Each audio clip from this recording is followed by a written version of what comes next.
In our presentation today, we will be using many different modules and theories to support our analysis. The presentation is divided into 4 parts: macro, meso, micro, conclusion, plus a recommendation at the end. In our world, industries are affected by all forces that surround them, and strategic decisions must be taken to make sure that aims and objectives are met. The retailing industry has taken many different forms in the past.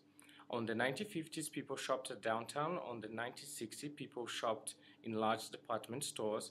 Between the 80s and 90s, people shopped on TV. And today, people shop on the web. Asos.com is part of the big fashion retailer industry. And nowadays, this industry is divided into 3 parts. E-tailers, which are the e-businesses that purely use the web as their primary means of retailing. Bricks and clicks, which are the ordinary high street shops that also use the internet for selling goods, and traditional retailers, which are only retailing on the streets like boutiques. Back in 2000, Mr. Robertson, current CEO of Asos, saw that the shopping behavior paradigm was shifting and decided to open an online shop where the latest fashion trends would be available, as well as the clothing that the stars would be wearing on magazines. Since then, Asos has increased its product diversification. In 2004, Asos introduced its own label for women. In 2005, launched its beauty collection. In 2007, introduced its own label for men. And in 2008, launched Asos Outlet. Lastly, in 2009, introduced the Asos Design Store. All Asos products follow the same product lifecycle technique. At introduction, Asos gives a lot of attention to newly launched products by using all channels of information. At rapid growth, they ensure that stock levels meet customers' demand.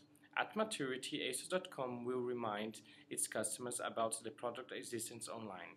At saturation, Asos reduces the price to clear remaining stocks. At decline, Asos will replace the old product by a new product. According to Asos 2009 report, Asos had a share of 5.13% of the UK e-tailers market, being number 2 of the top 10 UK fashion e-tailers. Asos is a very strong player, but the competition is also strong and diversified, as our cognitive map demonstrates. Now that you know Asos, let's analyze its 3-dimensional environment. Taking the macro view of the fashion industry, Asos, as any other profit-making organization, is affected by political, economic, social, technological, environmental, and legal issues with repercussions on industry life cycle.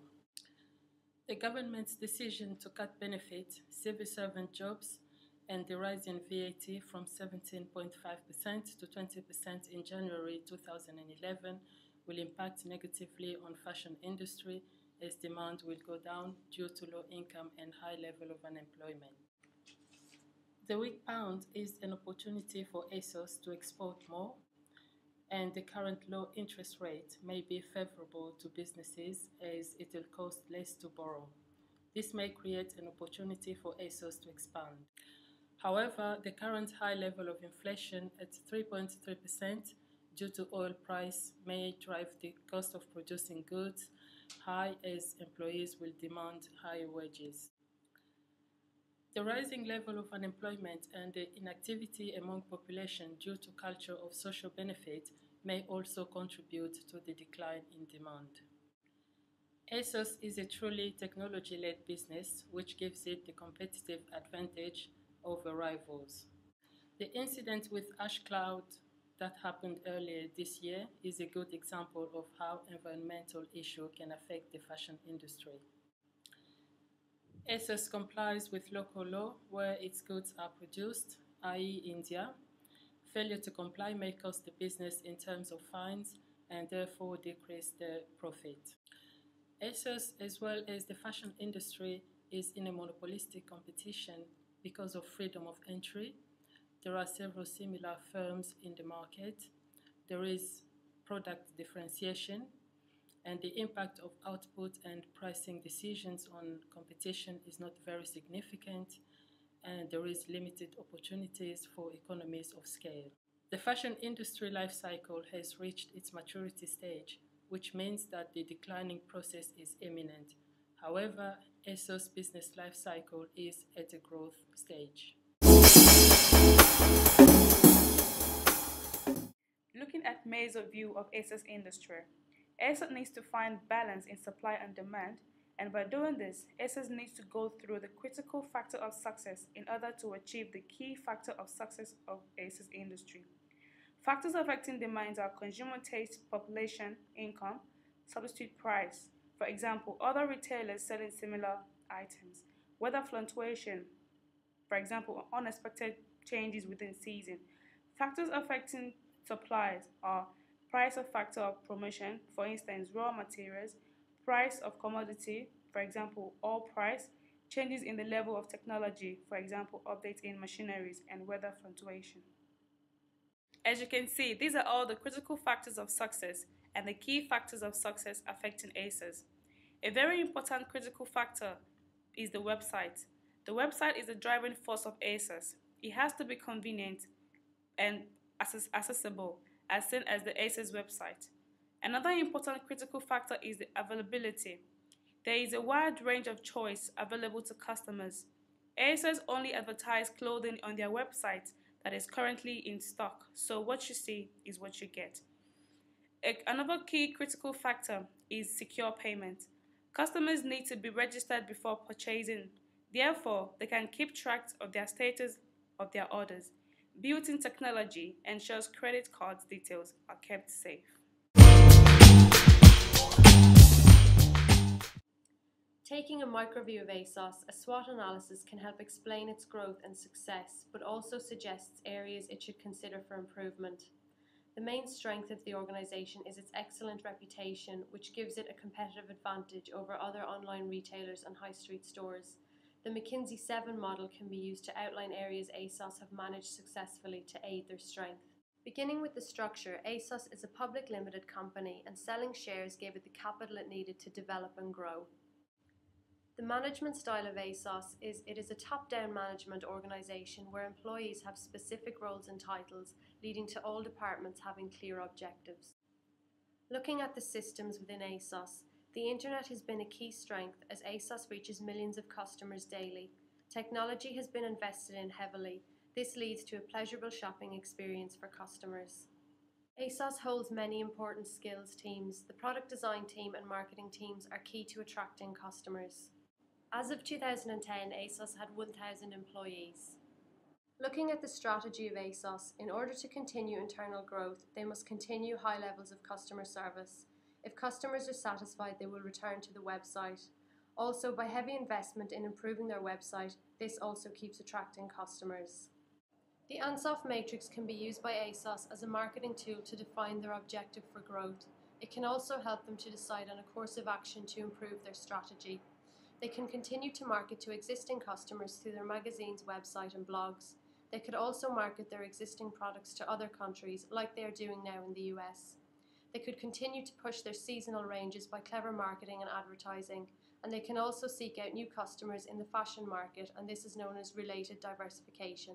Looking at the weaknesses of Asos, delivery methods are a big weakness. Delivery relies on poster couriers, which often proves unreliable, as was outlined on the customer forum by a large number of complaints. Another weakness is that customers cannot physically touch the product that they are purchasing, giving high street stores an advantage. The two main opportunities for Asos would be to focus on other market segments, not just 16 to 34-year-olds, and to use the internet to improve their global market as they are doing in the US, France, and Germany. Threats come in the form of competitive challenges. Looking at Michael Porter's 5 Forces model, Asos faces most threat in the form of substitute products delivered from competitors and new entrants in the form of new competitors entering the fashion industry. In our current times, there is no success without strategy. In a macro level, we have seen that the environment has an impact on all businesses.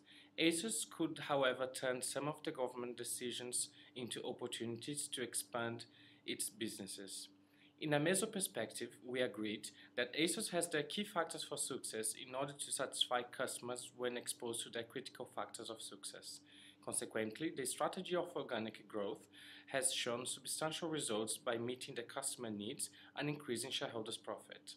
In a micro level, Asos keeps growing internally as a result of continuous investment in its IT system, leading to a happy customer that becomes loyal due to the excellent level of service.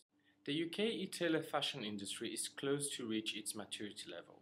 Therefore, Asos needs to keep investing in IT innovations, such as the introduction of an online fitting room to enhance the online shopping experience, the creation of their own courier service for fast delivery, and the opening of their own high street store to give full customer buying experience. Asos must take in consideration the recent changes in government, which is promising a lot of job cuts. Many people within the next few years will be unemployed, leading to a lower level of disposable income. Consequently, strategy must be adapted to fit around these recent changes on the short and long run. Our recommendations should be implemented in order to improve services and stay ahead of competitors. But the time of implementation is crucial, and it must match all variables affecting the fashion retail industry.